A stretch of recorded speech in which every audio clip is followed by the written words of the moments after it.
ননদিনের জন্য আজকে বিদেশি স্টাইলে পিঠা বানিয়েছি। ওর নাকি আজকে কেক খেতে অনেক বেশি মন চাচ্ছে, তাই চুলাতেই শর্টকাটে বিদেশি স্টাইলে কেক বানালাম। কেকগুলো বানাতে বেশি সময় লাগবে না। আমি ফার্স্টে একটু দুধ জাল দিয়ে নিচ্ছি। দুধ দিয়ে কেকটা বানাবো। দুধটাকে আমি সুন্দর করে জাল করে নিলাম। আর এখানে আমার হাতে রুম টেম্পারেচারে রাখা দুইটা ডিম, দুধ, ডিম, ময়দা দিয়ে খুবই হেলদি আর টেস্টি একটা কেক বানাবো। যদিও একটা না, অনেকগুলো কেক বানাবো। একদম বিদেশি স্টাইলের পিঠা, একমাত্র ননদিনই আবদার করছে বলে কথা। ডিমগুলোকে ভেঙে নিলাম, তার মধ্যে দিয়ে দিলাম বেশ খানিকটা চিনি। আর এখন যে মেইন কাজ সেটা হচ্ছে এই চিনির সাথে ডিমটাকে ভালোভাবে ফেটিয়ে মিক্স করে নেওয়া। আমাদের বাসায় ইলেকট্রিক বিটার নাই, তাই হ্যান্ড বিটারটা দিয়ে ভালো করে মিক্স করে নিচ্ছি। আমার মনে হয় ছোট থেকে বড় সবাই কেক খেতে অনেক পছন্দ করে, বাট আজকের কেকটা আমি বেক করে করব না, পিঠা স্টাইলে করব। ভালো করে আমি মিক্স করে নিলাম, তার মধ্যে দিয়ে দিলাম লেবুর রস, কারণ বাসায় ভ্যানিলা এসেন্স নাই। ভ্যানিলা এসেন্সের বদলে কয়েক ফোঁটা লেবুর রস দিলাম। আমি সুন্দর করে বারে বারে ভালো করে মিক্স করতেছি। যত সুন্দর করে মিক্স করব কেকগুলো তেমনই সুন্দর হবে। আমি এখানে জাল করা দুধ দিয়ে দিলাম। এখানে আমি আহামরি কোনো উদ্ভট ইনগ্রেডিয়েন্টস ব্যবহার করিনি, বাসায় যে জিনিসগুলো থাকে সেগুলো দিয়ে করতেছি।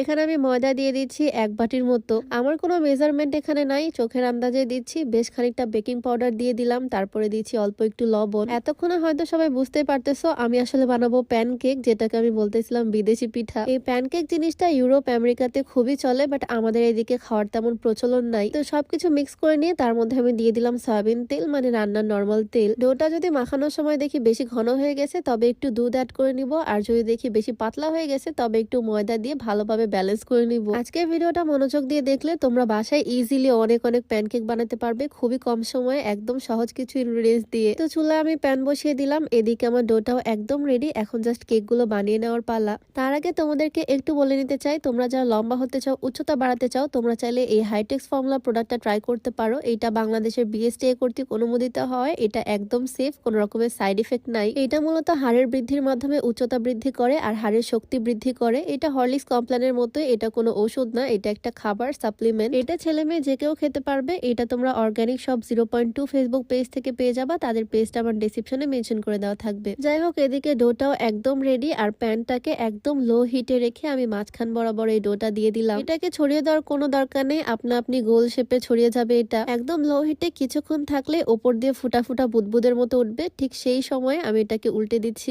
দেখো কালারটা কি সুন্দর পারফেক্ট আসছে। আর কয়েক সেকেন্ড এপাশে রেখে আবারও উল্টে দিলাম। এই তো এই প্রসেসে আমার প্যানকেকটা একদম রেডি। সেম ভাবে আমি সবগুলো প্যানকেক তৈরি করে নিচ্ছি। আমার 1 বাটি ময়দা দিয়ে আর 2টা ডিম দিয়ে দেখো কতগুলো কেক রেডি হয়ে গেল। 1 বাটি ময়দা দিয়ে তৈরি করা কেক বাসার সবাই মিলে খেতে পারবো। শুধু এটুকুই না, দেখো আরো অনেকগুলো ডো আছে, আরো কয়েকটা পিঠা হবে। একদম বিদেশিদের মতো এই পারফেক্ট প্যানকেক বাসায় বানিয়ে ফেললাম। ওপর দিয়ে আমি একটু মধু ছড়িয়ে দিব। এটা কিন্তু চকলেট সিরাপ বা